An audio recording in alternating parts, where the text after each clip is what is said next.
Voltamos para o segundo bloco do programa de hoje sobre a situação do Judiciário apresentada pelo relatório Justiça em Números. Estamos conversando com o conselheiro do CNJ, Jefferson Kravchichin. Conselheiro, a situação pior exposta pelo relatório está na primeira instância dos juizados especiais. Vamos aos números. De cada 100 processos que tramitaram em 2009, apenas 10 foram resolvidos. Não deixa de ser irônico, na sua opinião, já que esses juizados eles foram criados justamente como alternativa para se fazer uma justiça mais rápida. E 15 anos depois, o que aconteceu com os juizados especiais? Infelizmente, no Brasil não se ataca a doença, se ataca o doente. Nós temos nos juizados especiais uma coisa bastante significativa. Quem litiga normalmente nos juizados especiais, nos juizados de pequenas causas, são os grandes litigantes. Então nós temos o caso do Juizado Especial Federal Previdenciário. Quem litiga? A Previdência, que é um dos maiores litigantes do país. Quando eles foram criados, imaginava-se que eles teriam 200 mil processos por ano. Hoje nós vemos que eles têm mais de 3 milhões de processos por ano. Por quê? Porque como a justiça funciona, e aí a história que a justiça não funciona não é verdadeira, ela é muito rápida, os advogados e as partes descobriram que ao invés de procurar no INSS o seu direito, que demoraria 10 anos para uma solução administrativa, ele em 160, 180 dias, no máximo, ele teria já o pagamento e a concessão desse benefício. Nas demais situações, nos outros juizados, a mesma coisa. Então todos acorreram. Algo que foi estruturado para atender 200 mil pessoas por ano, passou a atender 3 milhões, passou a não funcionar. Então, nós temos que atacar não o problema, e sim a entidade, o órgão, aquele que está gerando o problema. Então, são atitudes positivas e propositivas da União, do Estado, dos municípios, com relação aos grandes litigantes. Em relação aos maiores litigantes, eu tenho essa próxima pergunta. Uma das propostas do secretário-geral adjunto do CNJ, o juiz José Guilherme Werner, é justamente identificar os maiores litigantes do Judiciário. De acordo com uma declaração dada por ele ao jornal Valor Econômico, o Judiciário não pode funcionar muito para poucos clientes.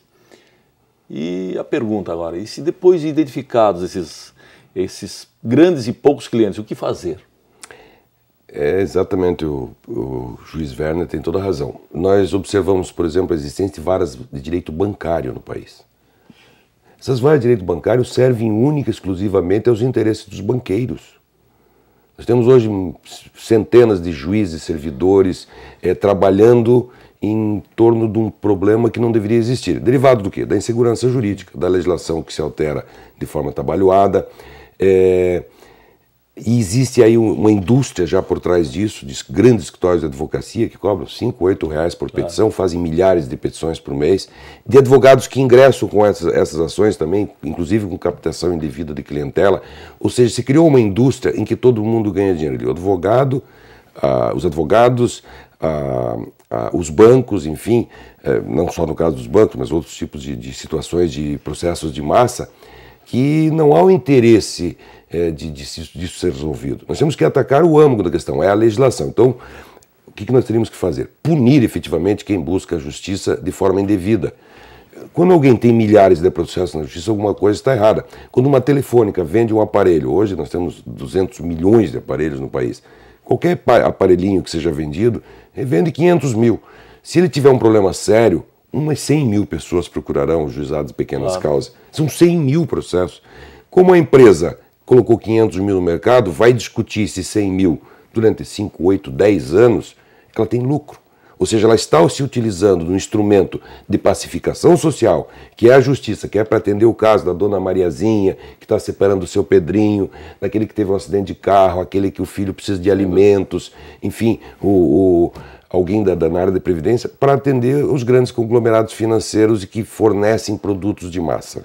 Bem, conselheiro, houve uma mudança na metodologia no relatório desse ano. Antes, o processo que tivesse a sentença proferida era considerado decidido, mesmo que houvesse aí futuramente a interposição de recurso. Agora, para ser considerado julgado, decidido, ele não pode ter qualquer tipo de recurso. Em que medida essa mudança da metodologia influenciou aí uma piora nos números do relatório desse ano? O CNJ Eu muitas vezes sou muito enfático quando falo, o dono da verdade. Não, o CNJ não é dono da verdade, nem eu sou. Nós estamos aprendendo. O CNJ é um jovenzinho ainda com 5 anos, comparado com o Supremo, que tem 200, o nosso tribunal aqui de Assim como o Conselho Superior da Justiça do Trabalho, né? Exato. Então nós estamos aprendendo. Quando nós iniciamos os trabalhos, ainda nas gestões anteriores, eu conheço pelo trabalho realizado pelos que estiveram antes de mim, quando se levantou, por exemplo, os processos para a Meta 2, se iniciou com um número de 47 milhões de processos que estariam pendentes de julgamento antes de 2005. Passada a peneira, foi descoberto que eram somente 4 milhões e pouco. Por quê? Porque muitos não estavam arquivados, tinha processos com numeração duplicada, enfim, uma confusão geral. Então esse cadastro foi se ajustando. No caso específico do relatório, nós passamos a entender de que nós temos que ter um retrato verdadeiro. Claro. O verdadeiro qual é? Não é o processo que já foi julgado. Ele pode ter sido julgado, mas está em execução. Então é o processo definitivo, está arquivado porque a solução foi dada ao litigante ou aos litigantes. Então ele realmente aumentou um pouco os números, porque ele acabou alongando a vida de alguns processos que antes já eram considerados mortos antes de sê-lo, e ele vem trazer um retrato mais real da situação e do momento. Isso facilita o trabalho e as soluções que têm que ser buscadas. Então, vamos discutir agora um pouco a questão do preço do judiciário. O levantamento do CNJ ele revelou que a despesa total da Justiça em 2009 cresceu 9% em relação ao ano passado, chegando a 37,3 bilhões de reais. Algo em torno de R$200 para cada brasileiro por ano. A justiça é cara? Cara é a justiça que não existe. Nós temos que fixarmos parâmetros, e através desses números dá para se fazer uma análise do que é caro. Nós constatamos que alguns tribunais, alguns tipos de justiça são mais caros do que os outros. Por quê? Uso indevido de veículo oficial, por exemplo, que está sendo combatido pelo CNJ, é um custo altíssimo. Nós temos hoje motoristas de magistrados que recebem mais que o magistrado, em vários estados e tribunais. Então nós temos que combater os males. O custo da justiça tem que ser o suficiente para que ela funcione. Então nós temos que achar uma equação, criarmos uma fórmula que nós ataquemos todos os desperdícios que existem, que se otimize esse sistema e que o custo seja o necessário, que os servidores sejam bem pagos. Mas nós não podemos ter hoje, como nós temos na Justiça do Trabalho, Justiça Federal, excrescência de servidores que ganham o dobro do que ganha um magistrado. Nós temos hoje, por exemplo, na magistratura, não existe mais carreira. O juiz de início de carreira ganha praticamente o que ganha o ministro Supremo. Então, o quanto ganha e o quanto isso custa é um problema secundário. O problema principal é a distribuição e a otimização desses recursos. Então, nós podemos comparar com a medicina. Um tratamento oncológico, por exemplo, de câncer é caro, mas ele é necessário. Então você tem que gastar com ele. Nós temos que acabar com os desperdícios que existem hoje na máquina judiciária, através de planejamento, de uma fiscalização intensiva, não só da própria máquina, dos seus componentes, das suas corregedorias, mas da população, denunciando esses abusos. Não podemos conviver mais com um sistema em que nós pagamos hoje 40%, 50% de imposto anualmente. É muito caro. Então, quando se fala em aumentar o número de magistrados, o número de servidores, nós temos que antes trabalharmos a otimização da máquina, o planejamento estratégico, o funcionamento do sistema.